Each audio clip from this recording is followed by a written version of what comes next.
Welcome back to Rudy's 1/6 World for another First Thoughts video, and this week is starting off with a bang. And this is one of the announcements that I think we as a community have been looking forward to for a while, and that is InART's latest figure, which is the Batman from the recent Robert Pattinson film. And InART is giving us 5 versions to pick from, which is an interesting approach, giving collectors a chance to customize what you get. So first, you're getting a Bruce Wayne with sculpted hair, second, a Bruce Wayne with rooted hair, third, a Batman with sculpted hair, fourth, a Batman with rooted hair, and 5, a deluxe version that includes Bruce Wayne and the Batman with rooted Pattinson head sculpts and a bat signal from the movie with light-up features. Believe InART also mentioned that the bat signal would be available for individual purchase, so that's a lot of options here. So let's start with the figures, and they look great. There's never been any denying at all that InART is creating some beautiful prototypes. One thing I would look for them to do going forward is maybe to improve the proto pics. They're very standard in museum poses, and I think we could benefit from some close-ups. Also, at some point, it would be nice to see the protos in person.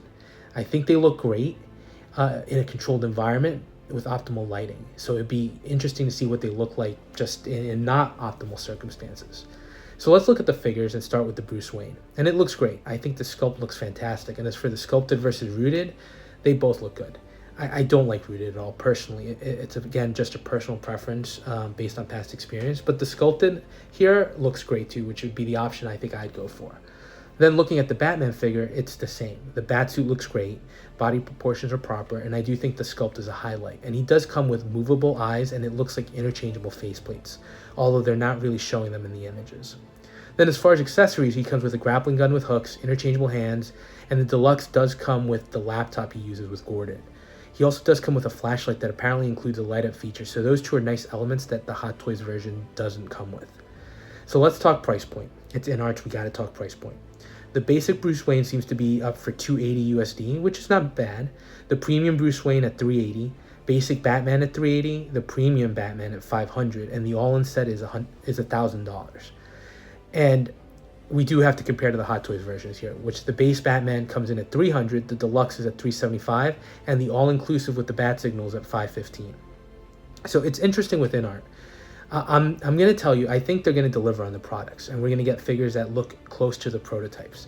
The Ledger Joker looked great and is a big improvement over the Hot Toys version, although that was a much older figure, which still holds up well. The Gandalf, huge improvement over the Asmus version, so a win there. Now let's look at the last two, Pennywise from It and the Batman. For Pennywise, he was so much more expensive, and while the material choices seemed better than the Hot Toys, for me it just didn't seem worth the extra money, and I'm finding myself in the same boat here.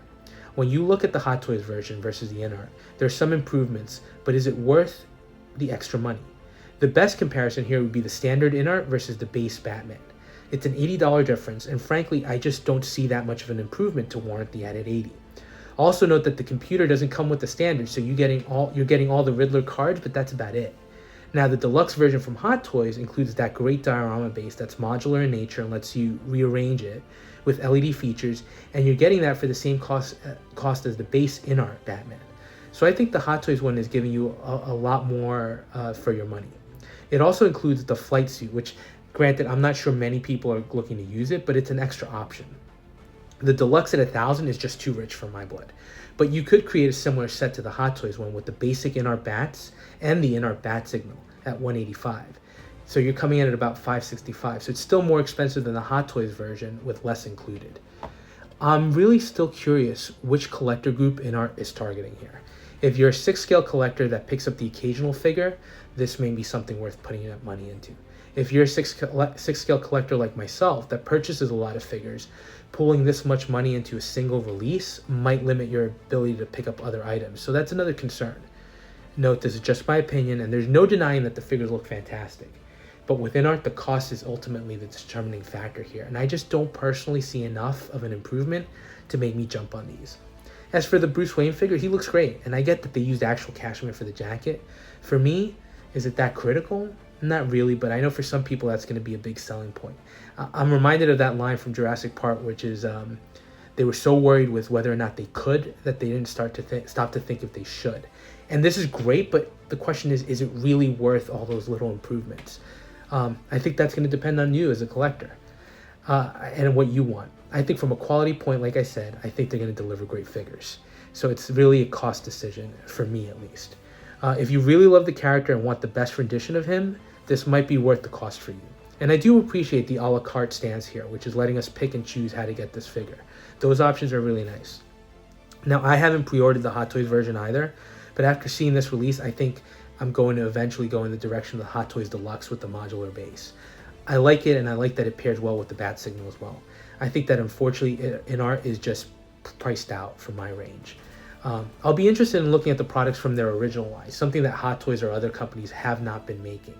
I think that will definitely increase my interest and might encourage me to jump into something with them.